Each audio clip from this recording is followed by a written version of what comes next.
ارے اگر ٹھیک ہے تو پھر بچہ کیوں نہیں پیدا ہو رہا؟ میری امی اس زمانے کی تھی جہاں پہ ان ساری باتوں کے بارے میں لوگوں کو اتنا علم نہیں ہوتا تھا، اب میں ان کو کس طرح سمجھاتا؟ بس ان کی باتیں سن لیتا تھا۔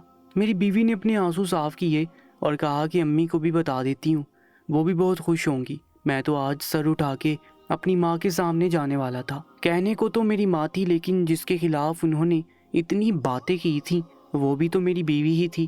میری بیوی کے لیے آج سر اٹھانے کا دن تھا، سو میرے لیے بھی تھا۔ جب ہم لوگوں نے یہ خبر ہماری امی کو سنائی تو وہ بھی بہت زیادہ خوش ہو گئی۔ انہوں نے میری بیوی کو اپنے گلے سے لگا لیا اور فوراً اپنی چادر کی گانٹ سے کچھ پیسے نکال کر میری بیوی کی نظر اتاری اور مجھے کہا کہ یہ کسی غریب کو دے دینا۔ میں نے کہا کہ اب تو میں ہی غریب ہونے والا ہوں، خرچے بڑھنے والے ہیں۔ اس بات پہ ہم سب ہنسنے لگے۔ میری بیوی نے کہا کہ اچھی اچھی باتیں بول، ایسے خرچے کرنا تو نصیب والوں کو نصیب ہوتا ہے۔ اب اس گھر میں بھی اولاد آ جائے گی، تیری اولاد دیکھ کے اس دنیا سے جاؤں گی۔ میری امی نے میری بیوی کے ساتھ اس سے پہلے کسی موضوع پہ لڑائی نہیں کی تھی، وہ ایک روایتی ساس نہیں تھی، لیکن جب شادی کے اتنے سال بعد بھی ان کو اپنے بیٹے کی اولاد دیکھنے کو نہیں ملی تو ان کا لہجہ تلخ ہو جانا بھی جائز تھا۔ اب بھی اپنی بیوی کے ساتھ بہت زیادہ خوش تھا۔ ہم لوگ شام کو ہی باہر چلے گئے، ہم نے بہت اچھی جگہ پہ کھانا کھایا۔ میں نے اپنی بیوی کو کہا کہ اب تم نے 2 لوگوں کا کھانا کھانا ہے۔ اس نے کہا کہ نہیں، میں اتنا کھا نہیں سکتی، میں پھول کے موٹی بھینس بن جاؤں گی۔ تو میں نے کہا کہ کوئی بات نہیں، تم بھینس بن جاؤ یا گائے بن جاؤ، میں تم سے ہمیشہ اتنی محبت کروں گا۔ ایسا لگتا تھا کہ مجھے عفت سے پھر سے محبت ہو گئی ہے، وہ بھی میری طرف بہت مائل ہو گئی تھی۔ ہم دونوں کی ایک نئی زندگی شروع ہو گئی تھی، ایسا لگ رہا تھا کہ جیسے ہم دونوں کی پھر سے شادی ہوئی ہے۔ یہ وقت بہت خوبصورت تھا، ہم ایک دوسرے کے بغیر نہیں رہ سکتے تھے۔ ہم لوگوں کے ہاں اتنے عرصے بعد اولاد ہو رہی تھی کہ ہماری باتیں ابھی سے ایسی تھی کہ کوئی سن لیتا تو وہ ہنستا کہ ہم ابھی سے ہی نام سوچ رہے تھے، یہ سوچ رہے تھے کہ بیٹا ہوگا یا بیٹی ہوگی۔ اور میں نے تو کہا کہ کل ہی شاپنگ کرنے چلتے ہیں۔ اس بات پہ میری بیوی ہنسنے لگی۔ اسے یوں دل سے مسکراتا ہوا دیکھ کے مجھے بہت خوشی ہوئی، اور مجھے یاد بھی نہیں ہے کہ میں نے اسے آخری دفعہ اتنا خوش کب دیکھا تھا۔ ہم لوگوں نے اس معاملے پر ایک دوسرے سے بہت لڑائی کی تھی، جبکہ ہم دونوں کو پتا تھا کہ غلطی ہم دونوں کی نہیں تھی، لیکن بہت جھگڑے کیے تھے۔ پر وہ سارے جھگڑے ہمارے دماغ سے ایسے نکل گئے کہ جیسے کبھی ہوئے ہی نہیں تھے۔ ہماری محبت بڑھ گئی تھی۔ ہم ایک دفعہ پھر ڈاکٹر کے پاس گئے، اس نے کہا کہ سب کچھ ٹھیک ہے، اللہ نے ہم پہ بڑا کرم کیا اور ہمیں ایک پیاری سی بیٹی سے نوازا۔ ہم نے اس کا نام زینب رکھا۔ وہ بہت پیاری تھی، موٹی سی تھی، مجھے ہمیشہ سے یہ بیٹی کی خواہش تھی۔ میری امی نے بھی کوئی بات نہیں کی، یہ نہیں کہا کہ بیٹا کیوں نہیں ہوا۔ بیٹی کو پا کر مجھے یہ احساس ہوا کہ بیٹیاں بیٹوں سے زیادہ خوبصورت ہوتی ہیں۔ جب نوید صاحب کی بیٹی اسما ہماری بیٹی کو دیکھنے کے لیے آئی تو میری امی نے کہا کہ اس کے ہاں اولاد نہیں ہے، اس کو بچی کے پاس نہ آنے دینا۔ لیکن میرے دماغ میں وہی بات تھی کہ ہمیں بھی لوگ اسی طرح دھتکارتے تھے، تو میں نے اپنی بیوی سے کہا کہ ان کو اندر بلاؤ اور زینب ان کے ہاتھوں میں پکڑا دو، جو کچھ ہمارے ساتھ ہوا ہے وہ ہم ان کے ساتھ نہیں کریں گے۔ میری امی اس بات پہ بڑی پریشان ہوئی، انہوں نے کہا کہ ایسا نہیں کرو، بڑوں کی باتوں کے پیچھے کوئی نہ کوئی مصلحت ہوتی ہے۔ لیکن ہم لوگ نہیں مانے۔ وہ بہت خوش ہوئی، بیٹی کو اٹھا کے رونے لگی۔ انہوں نے کہا کہ کاش میری بھی اولاد ہوتی۔ تو میری بیوی نے کہا کہ یہ آپ ہی کی اولاد ہے، آپ جب چاہیں یہاں آئیں، اس کو اٹھائیں، اس کے ساتھ کھیلیں۔ ظاہر ہے جو میری بیوی پہ گزری تھی ان پہ بھی گزری تھی، اس لیے میری بیوی کو ان سے بہت ہمدردی تھی، اور وہ ہمارے ہمسائے بھی تھے۔ میری بیوی اکثر ان کے گھر آتی جاتی تھی۔ کبھی کبھی جب میری امی سے میری بیوی کا جھگڑا ہو جاتا تھا تو وہ تھوڑی دیر کے لیے وہاں چلی جاتی تھی۔ میری بیوی کے گھر والوں میں سے صرف اس کی ماں ہی حیات تھی، وہ بھی بہت بیمار تھی۔ میری امی بھی بیمار رہتی تھی، کہتی تھی کہ تیری اولاد کا چہرہ دیکھے بغیر اس دنیا سے چلی جاؤں گی، لیکن اللہ کا شکر ہے کہ ایسا نہیں ہوا۔ ہماری بیٹی بڑی ہونے لگی، اس کی چھوٹی چھوٹی حرکتیں، ہر روز اس کی ایک نئی حرکت، ہم لوگ اسی میں مصروف ہو گئے۔ وقت گزرنے لگا اور بہت تیزی سے گزرنے لگا۔ وہ بڑی ہو گئی، میری امی اس دنیا سے چلی گئی، اور میری بیوی کی ماں بھی اللہ کو پیاری ہو گئی۔ یہ دکھ ہم دونوں کے لیے ہی بہت بڑا تھا۔ اللہ نے ہمیں ماں باپ بنایا اور ہماری آخری سہارے کو ہم سے چھین لیا۔ میرے والد صاحب نہیں تھے اور میری بیوی کے والد صاحب بھی حیات نہیں تھے۔ ہم دونوں نے کسی طرح ایک دوسرے کو سنبھالا۔ اگر ابھی تک ہمارے پاس زینب نہیں ہوتی تو پھر شاید ہم بھی زندہ نہ رہتے، کیونکہ ہمارے جینے کا کوئی مقصد ہی نہیں تھا۔ لیکن زینب کو دیکھ کے ہمیں امید اور خوشی ملتی تھی۔ زینب کے گویا 2 نہیں 4 ماں باپ تھے۔ نوید صاحب اور ان کی بیوی بھی زینب سے بہت محبت کرتے۔ جب کوئی عید تہوار ہوتا وہ اس کے لیے کپڑے بناتے، اور نوید صاحب کبھی کبھی اس کے لیے کھانے پینے کی چیزیں بھی لایا کرتے تھے۔ وہ کھیلنے کے لیے ان کے گھر بھی چلی جاتی۔ میری بیوی کا اسما نے بہت ساتھ دیا تھا، زینب کو بہت سنبھالا تھا، نہیں تو وہ تو گھر کے کام بھی نہ کر پاتی۔ مجھے بھی اچھا لگتا تھا کہ ہم لوگوں نے سوچا تھا کہ ہم جلدی سے ہی دوسری اولاد پیدا کرنے کے بارے میں سوچیں گے، کیونکہ ہم نے پہلے ہی بہت انتظار کیا تھا، لیکن اللہ نے دوبارہ ہم پہ کرم نہیں کیا۔ اس بات نے بھی ہمیں بہت دکھ پہنچایا تھا، پر پھر جب اپنی بیٹی کی طرف دیکھتے تھے تو اللہ کا شکر ادا کرتے تھے کہ اللہ نے ایک اولاد سے تو نوازا ہے، جبکہ نوید صاحب اور اسما کے ہاں ابھی تک ایک بھی اولاد نہیں ہوئی تھی۔ ان کی مالی حالت ہم سے بہت زیادہ اچھی تھی، ان کا گھر ہمارے گھر کے بالکل ساتھ تھا، چھت بھی آپس میں ملی ہوئی تھی، لیکن ان کا گھر بہت اچھا تھا۔ نوید صاحب اچھے پیسے کماتے تھے، وہ دونوں ایک دوسرے سے بہت زیادہ محبت بھی کرتے تھے اور ہم سے زیادہ جوان بھی تھے، لیکن ابھی تک ان کے ہاں اولاد کی خوشخبری نہیں تھی۔ ان کو دیکھ کے دل جلتا تھا اور ان کے پاس کھیلنے کے لیے زینب تھی نہ، اس لیے ان کا دل بھی لگا رہتا تھا۔ زینب اب بڑی ہو رہی تھی، ہم نے اسے قرآن حفظ کروایا۔ اس دفعہ اس پہ رمضان میں روزے بھی فرض ہو چکے تھے۔ وہ ضد کرنے لگی کہ میں نے بھی روزہ رکھنا ہے۔ ہم نے کہا کہ ہاں کیوں نہیں، تمہارا پہلا روزہ ہے، ہم تو باقاعدہ روزہ کشائی کروائیں گے۔ رمضان کا پہلا روزہ شروع ہونے کو تھا، میری بیوی نے کہا کہ گھر کا کچھ سامان لا دے، آج ہماری بیٹی کا بھی پہلا روزہ ہے۔ میں نے اسے کہا کہ آج تو مجھے بڑا ضروری کام ہے۔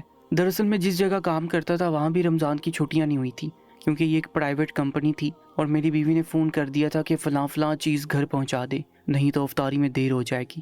میں نے کہا کہ اچھا میں کچھ کرتا ہوں۔ میں نے نوید کو فون کیا اور ان کو کہا کہ ذرا میری بیوی سے سامان کی لسٹ لے لیں اور اسے کچھ سامان چاہیے وہ لا کر دے دیں، اگر آپ کو کوئی مسئلہ نہ ہو تو میرا یہ کام کر دے۔ انہوں نے کہا کہ کوئی مسئلہ نہیں ہے۔ وہ غالباً میرے گھر تھے اور میری بیوی نے ان کو لسٹ پکڑا دی، لیکن زینب بھی ساتھ بازار جانے کی ضد کرنے لگی تو اسے بھی اپنے ساتھ لے کے، بس بازار یہاں سے زیادہ دور نہیں تھا، پیدل بھی جایا جا سکتا تھا۔ لیکن 1 گھنٹے کے بعد مجھے میری بیوی کی کال آئی۔ اس نے کہا کہ زینب اور نوید صاحب ابھی تک واپس نہیں آئے۔ میں نے کہا کہ کیا ابھی تک واپس نہیں آئے؟ اب تک تو ان کو آ جانا چاہیے تھا، تم نے شاید زیادہ سامان بتا دیا تھا۔ تو کہنے لگی کہ نہیں، سامان تو زیادہ نہیں تھا۔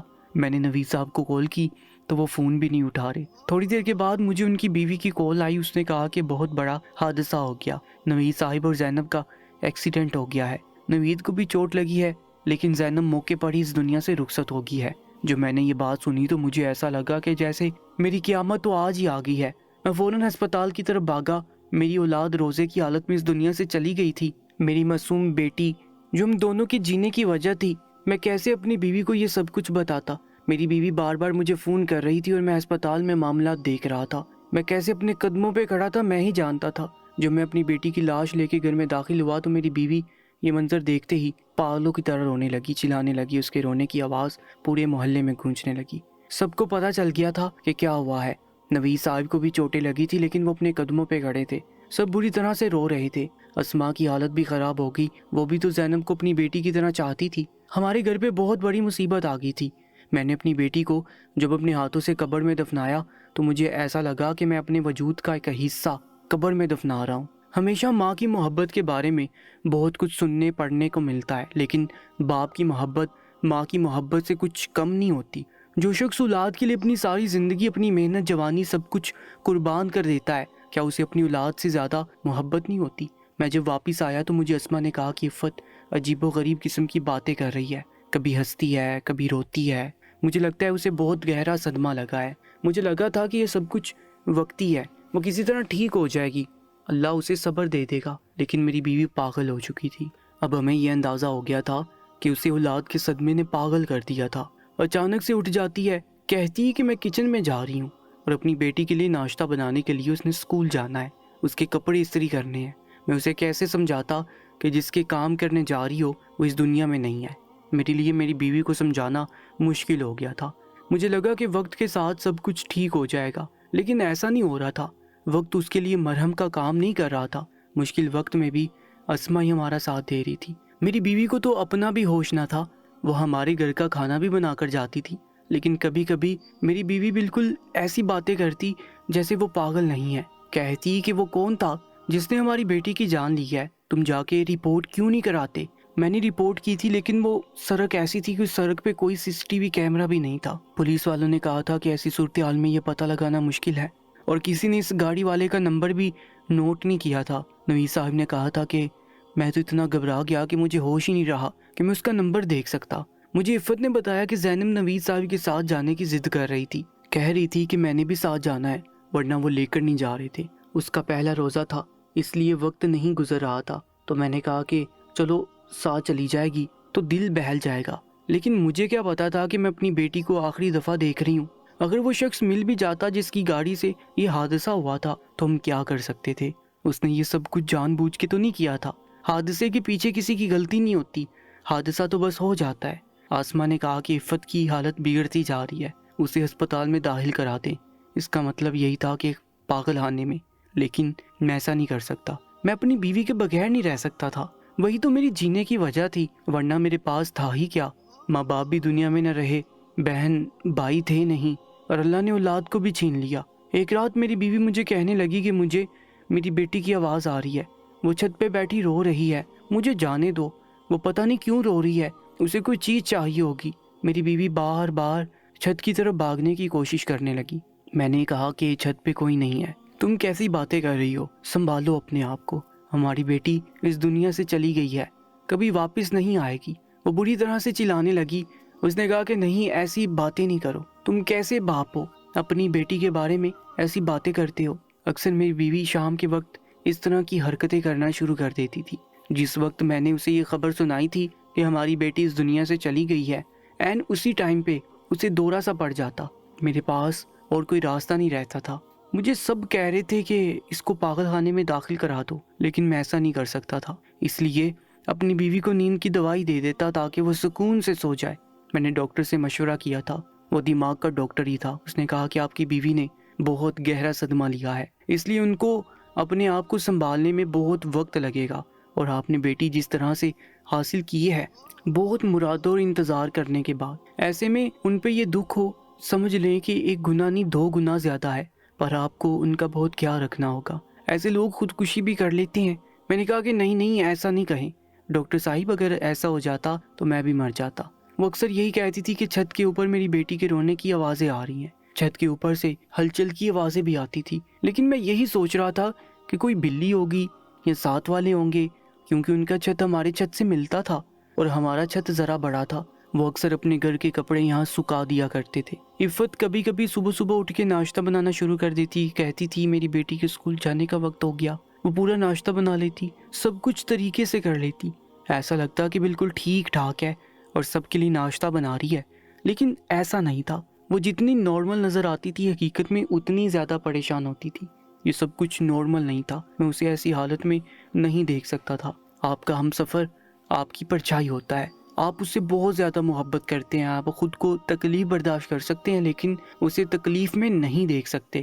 کبھی کبھی دل کرتا تھا کچھ کھا کے جان دے دوں تاکہ اس اذیت سے نکل سکوں۔ میں عفت کو ایسے نہیں دیکھ سکتا تھا۔ اولاد ماں باپ کے لیے بہت قیمتی ہوتی ہے۔ آپ یہ نہیں کہہ سکتے کہ چلو بیٹی ہی تھی نا، چاہے بیٹی ہوتی یا بیٹا ہوتا، جانے کا دکھ ماں باپ کو ہی پتا ہوتا ہے۔ ایک رات اسی طرح عفت شور کرنے لگی کہ بیٹی کے رونے کی آوازیں آ رہی ہیں، تو میں نے اسے نیند کی دوائی دے دی۔ جیسے وہ سکون سے سوئی، میں حیران رہ گیا کہ میرے کانوں میں بھی ہماری زینب کے رونے کی آوازیں گونجنے لگی، اور یہ آواز واقعی چھت سے آ رہی تھی۔ پہلے تو میں ڈر گیا کہ یہ سب کیا ہے، کہیں کچھ ایسا تو نہیں جو ہماری امیدوں سے بہت دور ہو، کہیں زینب ہم سب کا دکھ دیکھ کر واپس تو نہیں آ گئی ہے۔ ظاہر ہے انسان کے دل میں اسی طرح کے خیال آتے ہیں، لیکن جب میں چھت پہ گیا تو سامنے کا منظر دیکھ کے حیران رہ گیا۔ وہاں پر تو نوید صاحب بیٹھے تھے اور دیوار کی طرف منہ کر کے عجیب سی آواز میں رو رہے تھے، جیسے کوئی گٹ گٹ کے روتا ہے، جیسے کوئی ایسے روتا ہے کہ رونا بھی چاہتا ہے اور یہ بھی چاہتا ہے کہ اس کی آواز کسی کو سنائی نہ دے۔ مجھے دیکھ کے بری طرح گھبرا گئے۔ میں نے کہا کہ آپ یہاں پہ کیا کر رہے ہیں؟ اس نے کہا کہ مجھے معاف کر دو، مجھے معاف کر دو، اپنی بیوی سے کہو مجھے معاف کر دے، وہ زینب ہے نا، اس کو کہہ دو کہ مجھے معاف کر دے، مجھ سے غلطی ہوگی۔ میں نے کہا کہ کیا مطلب، کیسی باتیں کر رہے ہیں آپ؟ میں نے اس کو اٹھایا، اچھے بھلے آدمی تھے لیکن اس وقت زمین پہ بیٹھ کے بچوں کی طرح رو رہے تھے۔ ایک پل کو تو میں حیران رہ گیا، ان کو نیچے لے کر آیا۔ میری بیوی تو نیند کی حالت میں سو رہی تھی، اسے تو ہماری آوازیں بھی نہیں آ رہی تھی۔ وہ کہنے لگے میں بہت بڑا ظالم ہوں، میں نے بہت بڑا ظلم کیا ہے۔ میں نے کہا کہ کیا مطلب؟ اس نے کہا کہ تم زینب سے کہو کہ مجھے معاف کر دے، اسے کہو کہ مجھے تنگ نہ کیا کرے، وہ روز میرے خواب میں آتی ہے، مجھے دکھائی دیتی ہے، وہ یہیں پہ ہے، وہ سامنے کھڑی ہے۔ میں حیران رہ گیا۔ میری بیوی تو اس لیے پاگل ہو گئی تھی کیونکہ اس نے اپنی اولاد کا صدمہ لیا تھا، لیکن یہ نوید صاحب کو کیا ہو گیا تھا کہ وہ پاگلوں جیسی حرکتیں کر رہے تھے؟ مجھے انہیں سنبھالنے میں تھوڑی دیر لگی، اور اس کے بعد انہوں نے مجھے ایسی بات بتائی کہ میری روح ہی فنا ہو گئی۔ وہ میں ہی تھا، میں نے غلط کاری کی زینب کے ساتھ، اسے اسی جگہ سے چھت پر اپنے ظلم کا شکار بنانے کی کوشش کی تھی۔ وہ بہت زیادہ ڈر گئی تھی، چلانے لگی۔ اس نے کہا کہ میں بابا کو بتا دوں گی، امی کو بتا دوں گی۔ میں اسے زبردستی اپنے ساتھ بازار لے گیا اور ایک گاڑی کے سامنے دھکا دے دیا، اپنے آپ کو خود ہی چوٹیں لگا لی تاکہ ایسے لگے کہ حادثہ ہوا ہے۔ یہ سب کچھ میں نے کیا تھا، میں بہت برا ہوں۔ مجھے اندازہ نہیں تھا کہ حالات اس طرح سے بگڑ جائیں گے۔ یہ سب کچھ مجھ سے ڈر نے کروایا، اس بات کا ڈر کہ وہ یہ بات سب کو بتا دیتی تو تم لوگ میرے ساتھ کیا کرتے۔ جب میں نے یہ بات سنی تو میں حیران رہ گیا۔ اس کا مطلب کہ میری بیوی ٹھیک کہتی تھی، میری بیٹی کے ساتھ کسی نے برا کیا تھا، اس کا قتل کیا تھا اور کسی حادثے کا شکار نہیں ہوئی تھی۔ میں تو یہ سوچ کے حیران رہ گیا جب ہماری بیٹی اس کے گھر جاتی ہوگی تو تب یہ شخص کیا کرتا ہوگا۔ اور ہم نے اپنی بیٹی کو اس کے گھر بھیجا تھا، ہم اسے وہاں پہ بھیج کے خود یہ سوچ کے آزاد ہو گئے تھے کہ ان کی اولاد نہیں ہے تو یہ ہماری بیٹی کو اپنی اولاد کی طرح چاہتے ہیں۔ لیکن اولاد صرف اپنی ہوتی ہے، دوسروں کی اولاد کبھی اپنی اولاد جیسی نہیں ہو سکتی۔ وہ میرے قدموں میں گر گیا، مجھ سے معافی مانگنے لگا، پر میں نے اسے جھٹک دیا، فوراً پولیس کو فون کیا اور اسے پولیس کے حوالے کر دیا۔ اس نے بھی اپنا اقبال جرم کر لیا، پولیس اسے پکڑ کے لے گئی۔ صبح یہ بات اپنی بیوی کو بتائی تو اسے لگا کہ ایسے سکون سا آ گیا ہو۔ پہلے وہ بہت روئی لیکن پھر اس نے اپنے آنسو صاف کر لی۔ اس نے کہا کہ میری بیٹی کے قاتل کو سزا ضرور ملنی چاہیے۔ آسماء کی حالت بھی بہت بری تھی۔ اس نے کہا کہ خدا کی قسم مجھے نہیں پتا تھا کہ میرا شوہر یہ سب کچھ کر رہا تھا۔ جیسے آپ لوگ انجان تھے ایسے میں بھی انجان تھی۔ میں آپ لوگوں کو یہ نہیں کہوں گی کہ آپ اسے معاف کر دیں کیونکہ آپ کا نقصان بہت بڑا ہے۔ ہمیں اس پہ بہت غصہ آ رہا تھا لیکن ہم معاف کر دیں یا نہ کریں ہمیں اس بات کی ابھی سمجھ نہیں آ رہی، ہم فیصلہ نہیں کر پا رہے۔ آپ لوگ ہمیں بتائیں کہ ہم کیا کریں۔ پر ساتھ ساتھ میں یہ بھی کہنا چاہتا ہوں کہ کبھی بھی اپنی بیٹی کو یوں کسی کے گھر نہ بھیجیں۔ بیٹیوں کے معاملے میں بہت محتاط رہنے کی ضرورت ہے۔ آج کل وہ زمانے نہیں رہے۔ اپنی بیٹیوں کا خیال رکھا کریں، یہ سوچیں کہ یہ جوان نہیں ہے، بس بیٹی ہے تو اس کا ایسے ہی خیال کریں کہ جیسے وہ آپ کا سب کچھ ہے۔ روز اپنی بیٹی کی قبر پہ جاتا ہوں، شرمندہ ہوتا ہوں۔ اس معصوم کو تو پتہ بھی نہیں تھا کہ اس کے ساتھ یہ آدمی کیا کرنا چاہتا تھا۔ نوید صاحب پہ بھی حیران ہوتا ہوں کہ اچھے بھلے آدمی تھے، پھر ان پہ یہ فطور کیسے طاری ہو گیا۔ آپ لوگ بتائیں کہ ہم ان کو معاف کر دیں یا سزا دلوائیں۔ کامنٹ سیکشن میں اپنی قیمتی رائے سے ضرور آگاہ کیجیے گا اور ایسی ہی سچی اور سبق آموز کہانیوں کے لیے ہماری یوٹیوب چینل کو سبسکرائب کر لیجیے گا۔ اپنا بہت زیادہ خیال رکھا کریں۔ انشاءاللہ ملاقات ہوگی ایک نئی کہانی کے ساتھ، تب تک کے لیے اللہ نگہبان۔